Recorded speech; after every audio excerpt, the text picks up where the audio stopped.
Hi everyone, my name is Jenny Maclay and I'm here today with Nicola Buckenmaier, and today we're going to be discussing Caroline Schelicher-Krähmer. So Nicola, if you wouldn't mind, could you tell us a little bit about yourself and how you became interested in studying this subject? Hi Jenny, thanks for having me. Caroline Schleicher and myself. I by myself studied clarinet in Vienna, and I actually instrumental teaching. And therefore, of course, I had to do a master thesis. And I was always interested in biographical research and loved reading biographies because I think you can learn so much, not only about the person, but also about the time and the circumstances when they lived and where they lived. And therefore, I went to a professor, Professor Dr. Elena Ostleitner at the University in Vienna. And she was very famous for her biographical research, especially for women. And she asked me if I'd like to do an interview with, for example, Sabine Meyer or any other living clarinet player. And somehow I thought that would be too easy because you can just go there and ask your questions. And I always loved reading about the 19th century. Somehow I love the 19th century because so many things happened politically, socially, technically, musically, of course, too. And therefore, I asked her if there wouldn't be a chance to write about a female clarinet player in the 19th century. And then she told me she would have heard about a clarinet player at the early 19th century. And then she was trying to find out more about her and took out a lexicon. And there was one actually quite big article about Caroline Schelicher-Krähmer. And that was my very beginning, getting in touch with her. And Professor Ostleitner just gave me the article and told me just start to find everything. And so did I. In 2004, I, of course, started reading the article, and then she's very detailed about herself in that article. And I tried to, how would you say that? I tried to find every station that she mentions in her life and do research about every station, every city, every country, every person. And yeah, I just started to reconstruct her life and loved the work because it's like a huge puzzle, and you start putting bits and bytes, all these pieces together, and the picture grows and grows, and you get a much more better feeling about the person, about her time, about her work, about how she was, who she was, her family. And then finally, after a few years, I was able to reconstruct her family tree and all the stations where she lived in the cities and the work she did. So that's actually how I got in touch with it. And then I found her autobiography, which is the original source of the lexicon entry from 1837, which is even more detailed. And then we decided to make for the master thesis a comparison between Clara Schumann and Caroline Schleicher-Krähmer, because they were quite living at the same time. And then I did my PhD only about Caroline Schleicher and all the sources that I was able to find during the years. Sorry, that's fascinating. That's really interesting how you became interested in studying this. Maybe if you could talk for a little bit, if anyone watching is not familiar with the life and legacy of Caroline Schelicher-Krähmer, if you'd like to maybe share a little bit about her life. Sure. As far as we know, she was the first female solo clarinet player. There might be a first one or another one, but we just don't know about her so far. Caroline Schleicher was born in 1794 in South Germany, near to the Lake Constance. Her father was from Heilbronn, not far away from Stuttgart, and her mother was from Switzerland, actually from the Swiss side of the Lake of Constance. Both parents were very musical. Her father was professional, bassoon player. And her mother, which is quite astonishing, was also very musical and was able to play the violin, the clarinet, and she sang at the choir. And that's how they met. The parents met at the church choir at a church festive or something, I'm not quite sure, and got to know each other and decided to stay together for the rest of their life, which they did, which I can prove. And they had, of course, as it was just normal at these times, they had 13 kids. And Caroline was one of the girls. And I think they have had 7 girls and 6 boys, but only 3 daughters.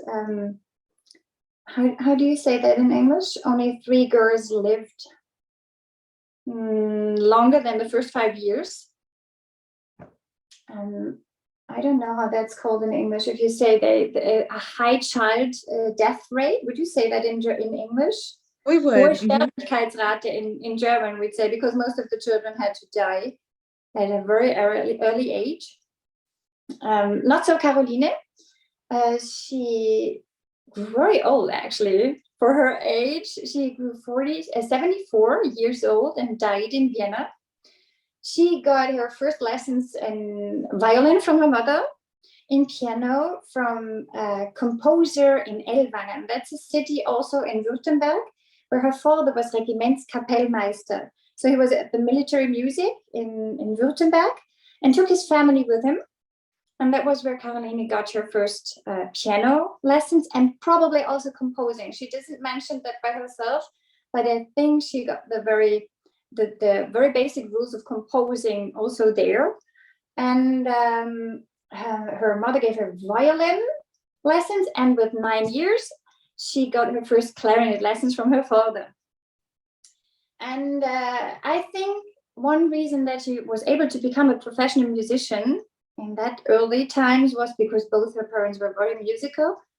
And for her, maybe it was good luck that she didn't have to go to any school and that her parents were able to teach her everything. And as we know today, she also composed. Of course, she wasn't Beethoven, to be very honest. These are not these huge operas or compositions that you would love to hear, but it's very solid composition manufacturing, if you can call it like that. What else can I tell you about her? She was not only by herself, she played in a trio with her father and her older sister, Nicola, which played the clarinet too, but was actually meant to play the flute, which she didn't want to learn. Both sisters and her father went finally to Zurich, and you can prove that they lived here and were also playing at the orchestra. As one of the very first female musicians, they were allowed or able to have an engagement, fixed engagement at an orchestra as a professional musician. Caroline and her father went on in Switzerland. Her sister stayed here in Zurich for a few more years. And later on, Caroline started playing more the solo parts in the orchestra. So she was,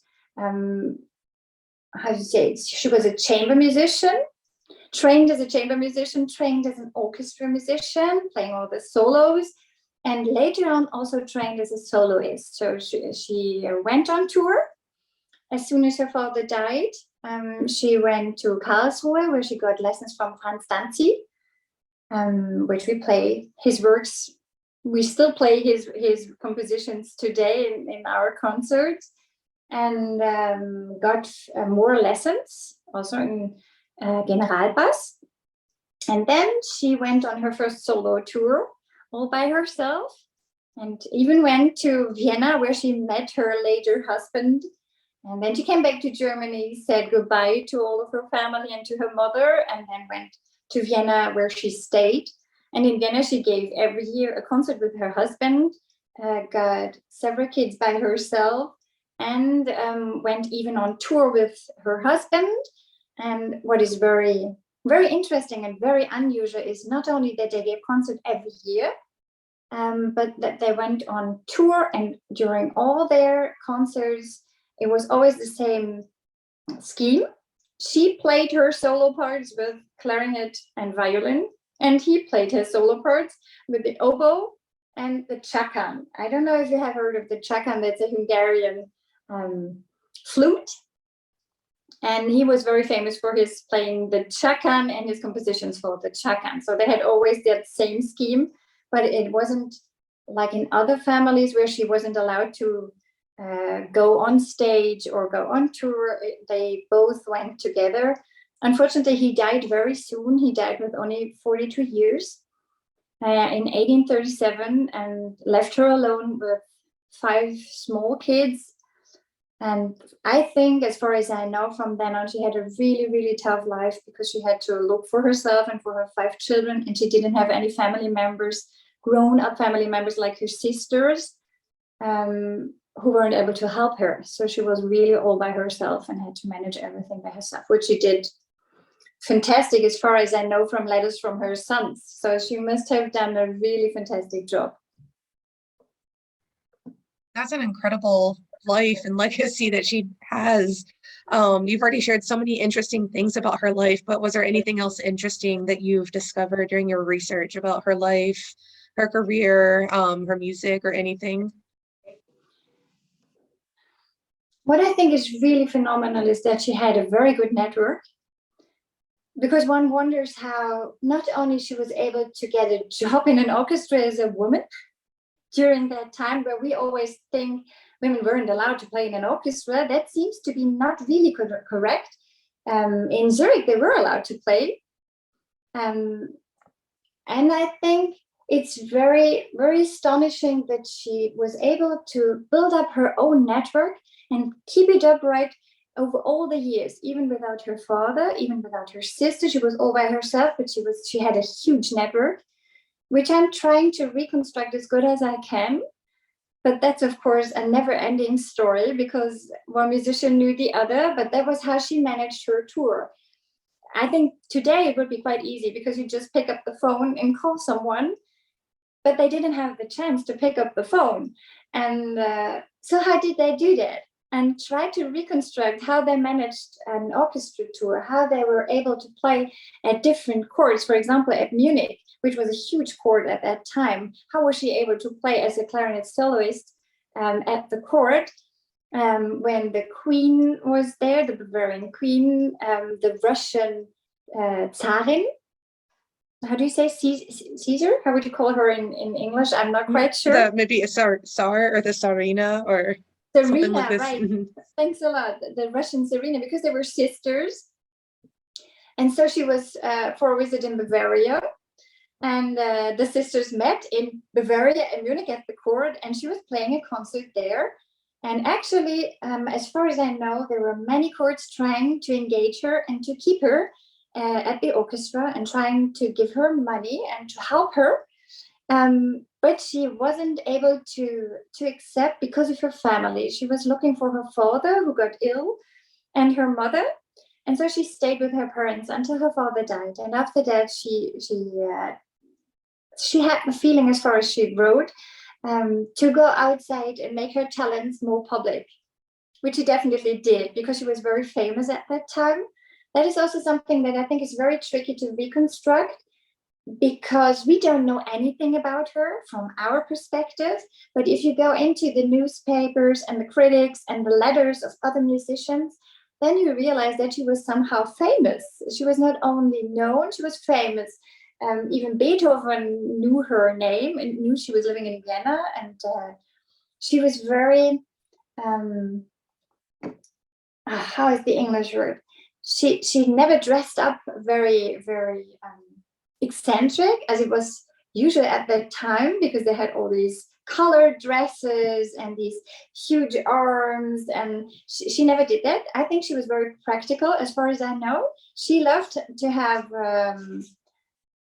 practical clothes that gave her warmth, that gave her the ability to play, even with a corset, which she had to wear, but probably just loosened it a little bit, and good shoes to walk and go on tour. And I think she was very down to earth, very, do you say practical in English? She was practical, she was down to earth and very hardworking and very loyal, as far as I was able to reconstruct the network, her passion for music, her will to give concerts and play music in public in front of hundreds of people, the bravery to go to Vienna all by herself and just give it a try. And she had all these letters from other musicians and from chords that said, give her a chance, let her play, you will be astonished.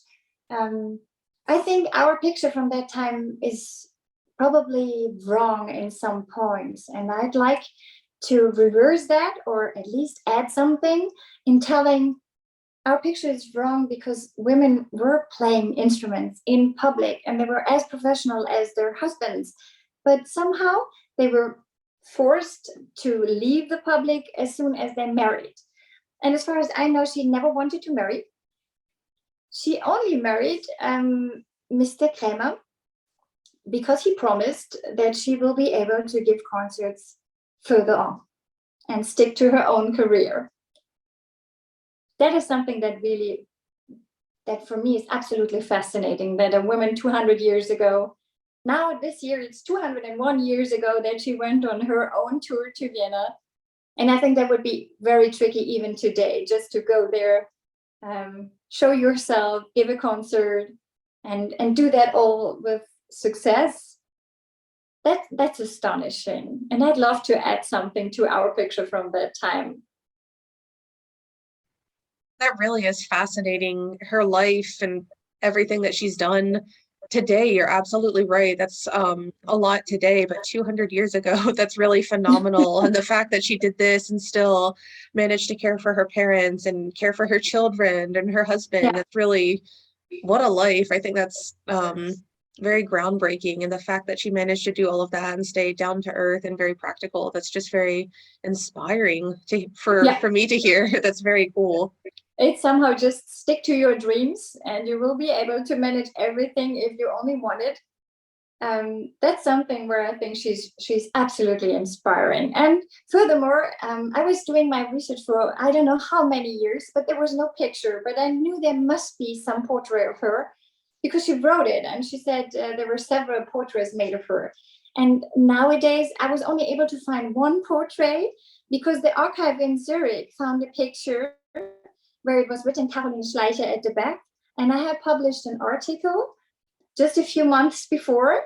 And the lady from the archive just wrote me, I found a picture where there is Caroline Schleicher on the back. And I was so excited. I couldn't believe it. And I just went to the archive the next day and said, okay, please show me that picture. Can't wait to see her. And somehow you think if someone is that hardworking and that, how do you say, straightforward, you expect a very straight face, an outer look. But when I saw her picture, her portrait, it really astonished me that she was soft. She was beautiful. She was just, of course, the picture was made probably when she was a teenager. But even then, she was a very beautiful and very, very soft-faced lady, which actually you see your own, how do you say, Vorurteile? Where you see where your picture or your expectations are completely wrong, that the character of a person doesn't have to stick together with the outer look at all. It might be completely different. And I think I'm so happy that it was possible to find at least one portrait of her, but there must be more portraits of her. I'm absolutely sure, but I'm afraid nobody wrote on the back her name, so it's going to be difficult to find it. It's very tricky, but I'm still on it. So if you have, or anybody who hears that interview, just let me know if you are able to find further sources and pictures, because I'm always so happy if I can find another source and more information about her. And I'm trying to pool everything. And now I even have the chance to talk to her descendants, like her. Wow, that's amazing. Yeah, that's wonderful. I was able to find them during my PhD thesis already, but they wanted to stay anonymous and told me that they don't want to go into the public, but they will give me everything that I have. And just, I think 2 years ago, someone wrote me via my website and told me he is the Enkel of Caroline Schelicher-Krähmer, and he even had the family book where she was written in, and a concert annotation where it's written that she's going to play in Vienna at the concert hall, and all these original sources that are actually private, and that's just fantastic. So everybody who finds something, please share it with me, because I'm always so excited if I can put another piece to the picture. That's so cool. Would you mind talking about your research, maybe your research methods or where you look at your sources? You answered some of that from anonymous family members, but anything else you'd like to add? Well, that's very special, and that's the absolute, how would you say that in English, the gold coin that you're able to find if you find these original, actually hidden sources. But of course, there are thousands of public sources and archives. Of course, the churches are a very, very important source, because if you try to reconstruct the family tree, then you need all these informations from the churches. They are very, very kind, and were always very helpful. And nowadays it's even more easier. When I started my research, I really had to go to the church and read these huge books and try to find everything that I'm looking for, which is really tricky, because you have to learn to read old handwritings, which are quite different from today's handwritings. And it's handwritings, so every handwriting is a little bit different, because it's every time another person. Sometimes it must have been, for example, a very old priest. So the writing is very, how would you say that in English? Not very easy to read. Not at all easy to read. So you have to read a little bit and try to get into it, but you get used to it. And today, most of the sources from the churches, especially from Vienna, are online. So you can do your research, which is very helpful, especially during COVID. You can do a lot from your sofa at home, or from at home, your home office. That, of course, helps a lot. But somehow it also takes a little bit of the adventure to go there, to be at the place where, for example, she was baptized, or her children were baptized. It's also an experience to be at that very church, at that very place where it was written. But still, if you're only looking for sources, that's very helpful. Then you have these hundreds and thousands of archives in Germany and Austria mainly, and in Switzerland, of course. These are the three main countries where I did my research, because that were the three countries where she was from and where she lived. And I'm always trying to go back to the oldest source. So I'm trying to find new, old, original sources. But then actually the main work is starting if you have the source, because you have first start to read it and transcript it, and sometimes even translate it, because they use, for example, old Austrian words, which you have to learn, because otherwise you won't understand what's written there. Abbreviations are quite tricky. I'm trying to do my very best to translate and transcript correct. And then I start always to look behind the scene and extract what it means for that person and for that time. For example, if you find out that she was born on December 17th, actually, that's only the day where she was baptized. So we can't be sure if it was December 16th where she was born, or 17th, but somehow it doesn't matter. To be very honest, it's the original source, but one day back or forth doesn't really matter. But she was born in December 1794, which I think is relevant, because that was a time where they had many wars, and that was a very difficult time also for families. And that also influenced her travels later on, because she wanted actually to go on grand tour to Italy, like all these other famous persons, and she wasn't able to go there because Napoleon went there, and there started all these conflicts. And so she went to Switzerland, for example. So you have all these original papers which you start to translate, understand, and then I try to follow the pieces. So if she went on tour, then I take out the map and try to reconstruct, okay, then she came only like these kilometers, so she must have had a stop down there. Is there maybe another source that could help me? And so I wrote to, I don't know how many hundreds of archives and tried to follow every, how do you say that in English? Spur in German? We would say every trace. Mm-hmm. Yeah, every that's how I work. everything. It's just persistence, I think. And as I'm doing that for several years, since 2004 now, of course, I have many sources that I'm trying to put together. And at the moment, I'm trying to write her biography, but not a scientific biography, because that's somehow even easy, because that's just writing the original sources and interpret it. I don't want to do a second PhD thesis. I want to write her biography even for non-musicians, to show that there was a woman tough enough and able to follow her dreams, which is the thing that interests me most. It's not only playing the clarinet. Of course, that's fascinating for musicians, but that's not the only thing. It's just her unconventional living and her way to persist and to go on no matter what happens. I think she must have been a very difficult person, but also a very tough person. And that I'm always trying to extract that from the sources, and not only the exact dates and names. And sometimes these old sources differ from each other. So they're saying you different dates or different names. For example, her name, you can write her name with C, Caroline. You can write her name with K, Caroline. You can write Carolina with an A at the end, or Caroline with an E in the end, etc. And you will find all sources and all variations of her name.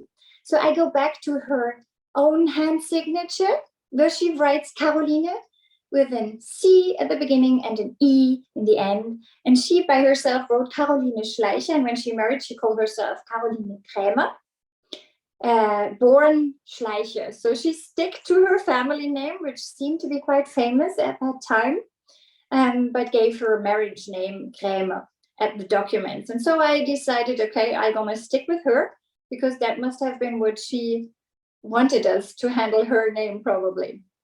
So that's how I handle the sources. And of course, I'm always, how do you say? I'm always eager to find more. So if anybody finds anything, I write everybody who writes me, just please, if you find anything, and if it might be the tiniest hint, just let me know, because it will help. And the biography, yeah, it's very tricky to me, because I'm too near to it. I know that sounds stupid, but somehow I know too many details. And these details are somehow not relevant for the reader.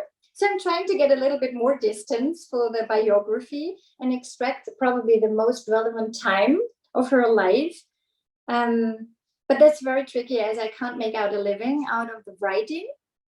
So I'm working in a completely different field now. And Caroline Schleicher had to become more or less my hobby. And that's really tricky. I don't get any funding, so I'm doing this all by myself, keeping up the website, the research, etc. And that's really tricky to stick to it in the evening hours. And at the moment, I hope I'll be ready in a few days, because I'm publishing her sonatina, which is now not available at the moment.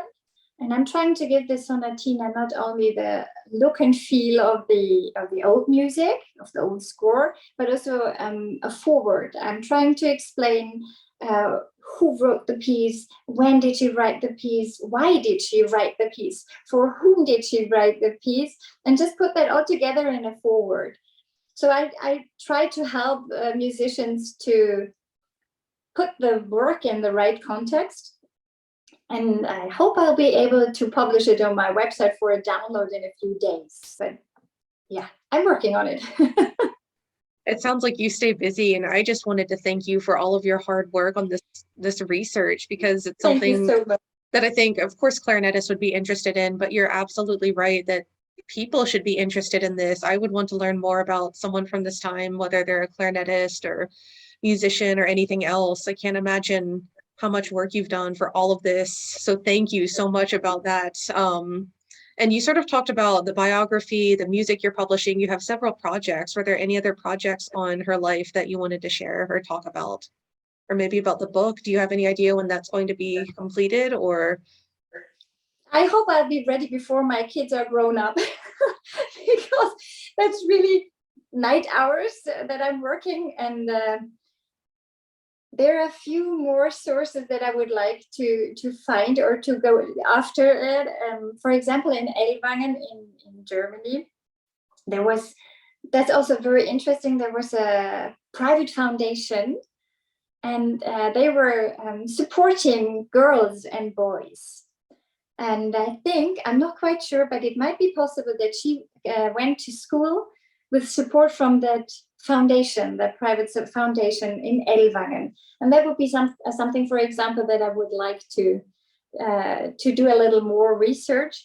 And if I won't be able to do it, so please feel free, go to Ellwangen and do research for the Geigersche Stiftung, because I think that's going to be very interesting, not only for Caroline Schleicher, but a project that will put another piece to the picture, how school was managed in the very early 19th century and how they got their education from, also musical education and composition, etc. There must have been quite a good source, but I wasn't able to go there by myself so far.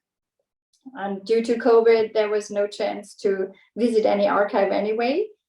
So there are several projects, and I have several ideas for articles that I would like to publish, but I didn't find the right medium so far to publish. Actually, it's a lack of time, to be very honest, but not a lack of sources or knowledge. So yeah, I'm working on it. I hope I will be able to publish the biography. But first, I'm going to do the sonatina, because I got so many questions from all over the world from clarinet players who asked me, do you have the sonatina? And we are urgently looking for the sonatina. And I always had to write like, yes, I do have it.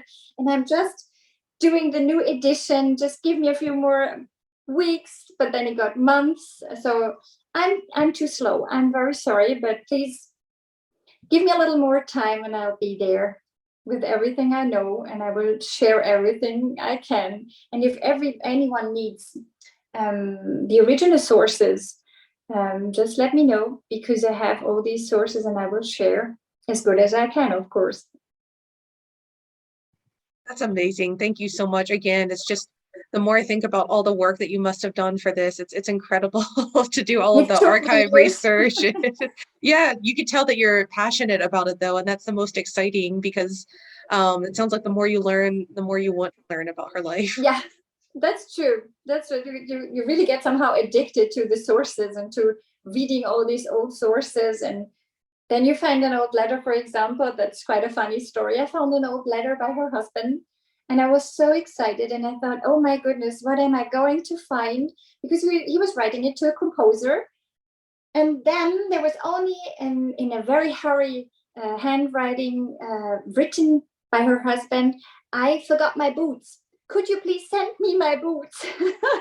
So sometimes it's just funny, and you think, okay, I was expecting way too much. It was also just a normal life that they lived. And when they left Zurich and went on their travel, and he forgot his boots, and he had only one pair of boots, not as we do today. We have, I don't know how many pairs. He had only one pair and forgot it.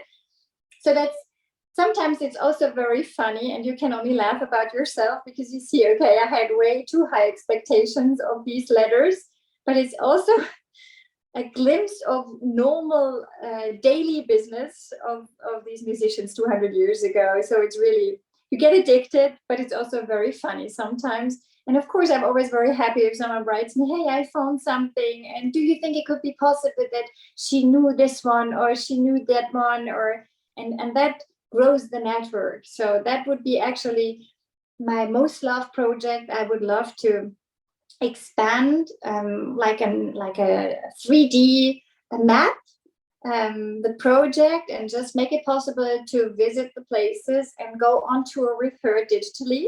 or virtually, and visit the places, listen to the music that she probably played, as far as we are able to reconstruct it with the concert programs. Maybe even on old instruments, on the 12-key clarinet that she probably played. And that would be my most loved project, to expand to a digital map that makes it possible to go on her with her on tour in all these countries, because she even went to Russia. So that would be very interesting to visit all these cities, and maybe with old pictures that show how the cities have been looking in all the times, and how the people live there. So that would be the most interesting and exciting project, but this is very expensive. So I would need funding, and I would need time to just realize it and reconstruct all these tours that she did. Of course, that would be such a cool project, but I definitely understand the time, the funding. And for anyone watching, we will make sure that your website, any other projects, or any links that you want to share, that will be in the description for this. So wherever you're watching this, we'll have all the information. If you want to get in touch, we could share an email address if you want. Thank you so much. Yeah, I just had one more question, and is there anything else that you wanted to share about your research, or anything really at all that maybe we haven't discussed already? Well, the only thing that I'd like to share is, please give me a little more time, and just stay in touch with the website and just visit, because I'm trying to keep it updated. Just stay curious about the time, about Caroline Schleicher, about the research. Just visit me, write me. I'm always happy to exchange my experiences and knowledge, and share your knowledge with me, so that I can learn more. That also helps a lot. And sometimes someone is doing research about a completely different person, but that person met Caroline Schleicher. So that would also be very helpful to have it just around the corner somehow. That's actually everything that I'd like to share. Just give me more time, stay curious, stay in touch with me, and just enjoy the time trip back 200 years back with me together. That would be perfect. Thank you so much. This was really fascinating to learn more about you, your research, and everything. So thank you for taking the time to meet with us today, and we'll see you in the next video.